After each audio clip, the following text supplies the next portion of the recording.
afternoon, good evening, wherever you are, whatever you're doing. How y'all doing? It's Kaiser.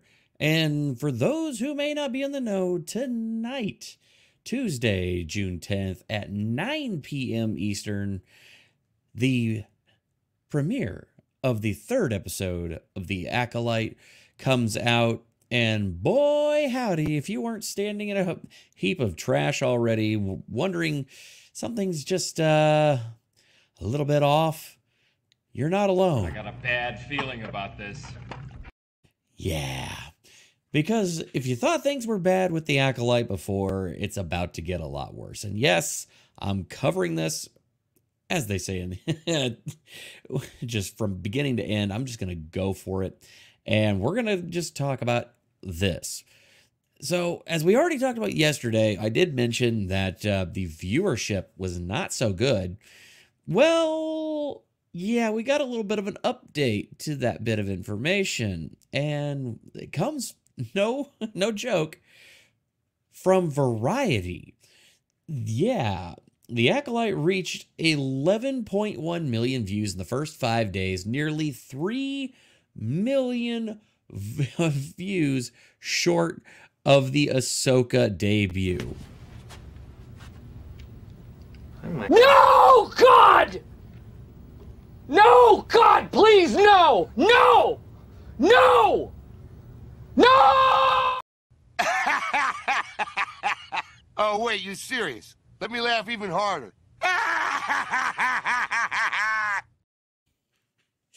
Oh, wow. As if we couldn't drive that stake any deeper. Well, hang tight. We're about to.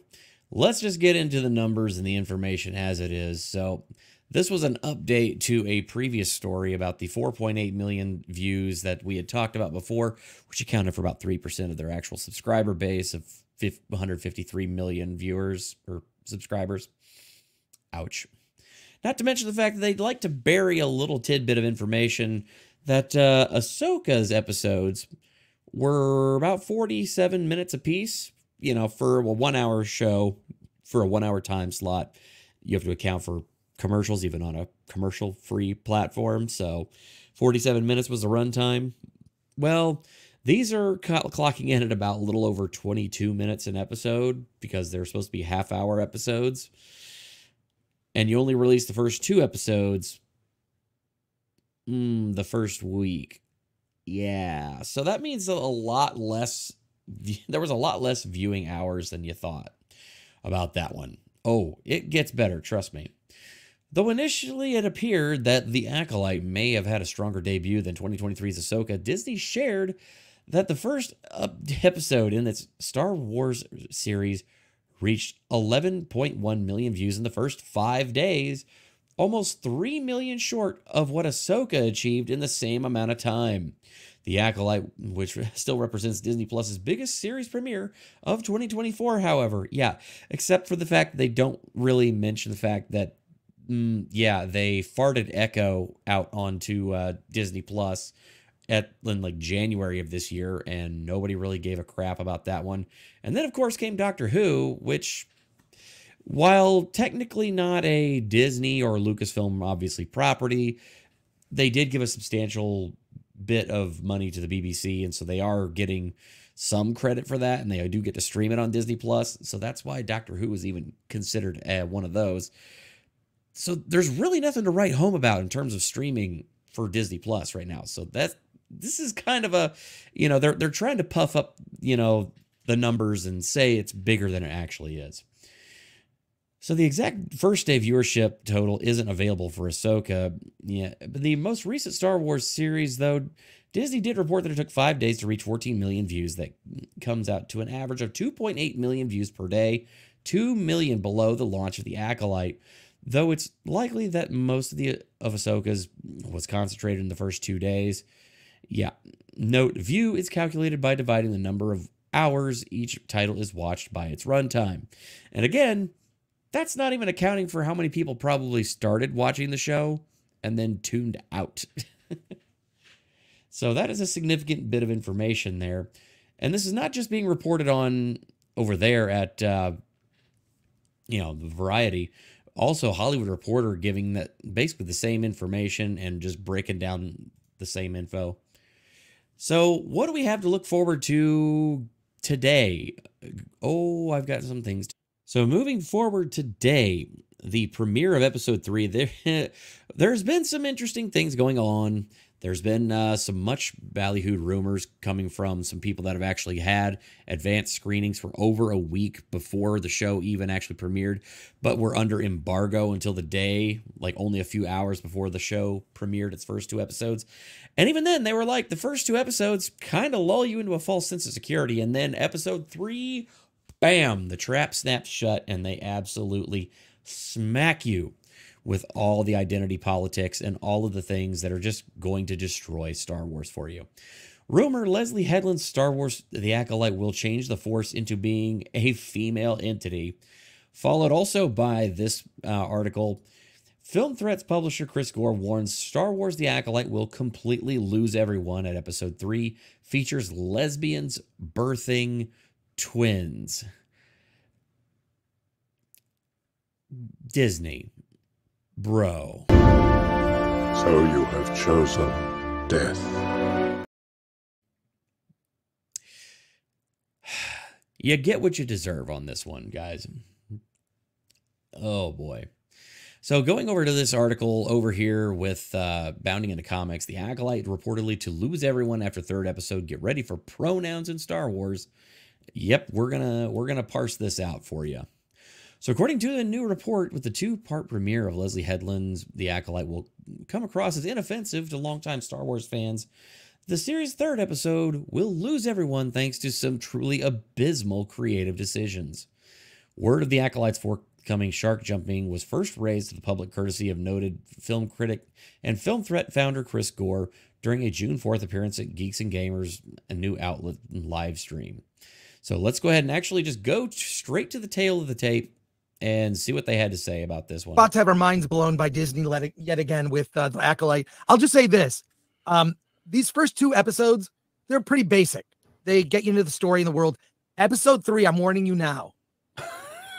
It is going to completely lose everyone. Holy shit. It's, I posted a mysterious tweet yesterday. I said, may the thread be with you. They completely redefine what the Force is. And Look you're at going to Ryan. see, Ryan's ready to explode. Like, you're going to Ryan's- see 2 mothers conceive twins, a bunch of witches that are, it is, and basically the Jedi turn into cops and child protective services. It's like they're the CPS of the galaxy. This went, okay, episode 1 and 2, whatever, you know, talk, it's fine. 3 and 4, and get ready for pronouns in Star Wars. Oh, no. Hey man, I can handle like giant battle mechs having pronouns in Atlas, so yeah, I'm ready for this, man. I'm ready. But Chris, episode 3, I can't. I mean, I'm literally considering having a funeral for Star Wars. Yeah, that's just how bad this is. And oh yeah, he goes on. So yeah, literally just after he continued on there, he, with his criticisms, he said, aside from the fact the show is cheap looking, for all the money they spent to look, it looks cheap. The exterior scenes in the forest look shot on a soundstage. It looks very obvious. It lacks male energy. Quote, I don't think any straight man would be in charge of a woman's cosmetics brands or a women's fashion brand. And by that same idea, I don't think the women who put together the show cannot make Star Wars for an audience that has loved it for years, he lamented. It is just devoid of everything you used to love, not even shreds. To this end, later in the show, Gore would further note that, quote, the white guys in the show are all sidelined or weak. Yeah, pretty much what I've been able to see on my own there. So, continuing on, so turning back to the Acolyte's 3rd episode, Gore then warned that the 3rd episode changes the world. It changes things forever. I don't think anyone's going to like it. You know, we'll get a lot of lesbians in space, he concluded. That'll be great, lesbian witches that conceive children. So get ready for episode 3. The first 2 tonight are going to be like whatever, the police procedural with a murder and all of it. None of it makes sense. Yeah.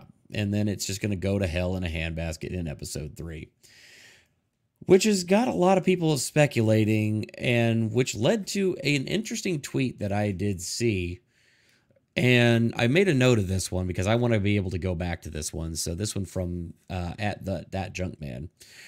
Remember this tweet, the lady and her twin will be the reincarnation of the witches who impregnate Shmi Skywalker by the Force, and she is reborn as Anakin Skywalker. Okay. Aside from how just utterly ridiculous that is, I gotta be honest with you guys, given how deluded these people seem to be with Star Wars, some of the things said about how allegedly Kathleen Kennedy, after being told the script for this, she was just crying. She was so emotional, you know, and absolutely loved it. Can you wonder if this might actually have a shred of truth to it? If that's the case, I don't know, guys. I mean, I'm just speculating. Right there, but I mean, it seems to mesh really well with kind of what their whole MO has been so far. Look, Star Wars, Disney, you've been going down this path. You decided you would go ahead and lean full on into the Panderverse and go straight up. Put another gay diverse woman in it. Make it more fucking lame. And now you're putting this out there. You're going to actually legitimately put this out there. You're going to hope that everybody likes it. I have a pretty strong feeling that the audience reaction is going to be something more along the lines of... Whoa. I think I just figured something out, Beavis. What? This sucks. Yeah, it really sucks. And I have a feeling they're probably going to tune out. Because, yeah, let's be honest. Disney doesn't understand their fan base anymore. They just want you to watch.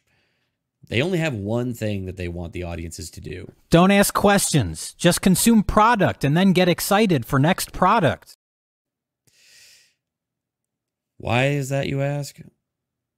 Because they believe in one thing and one thing only. Loyalty to Disney. Loyalty to the brand. Loyalty is salvation. Loyalty is life. Yeah. I think that they have shed at this point any fans that they have ever hoped to have. And I think any fans, I mean, given what I've heard, I will definitely be keeping an eye out there. We will see after tomorrow night at 9 p.m. Eastern, when this episode premieres, how it gets received, exactly how things go down, and exactly what the fallout is from this. So please definitely stay subscribed to the channel. Keep an eye out for new notifications and information. Hit that like button if you're new here. Hit that subscribe button. And I will see you all in the next video. But please feel free to go and remind Disney of their failure. Pay the price for your lack of vision.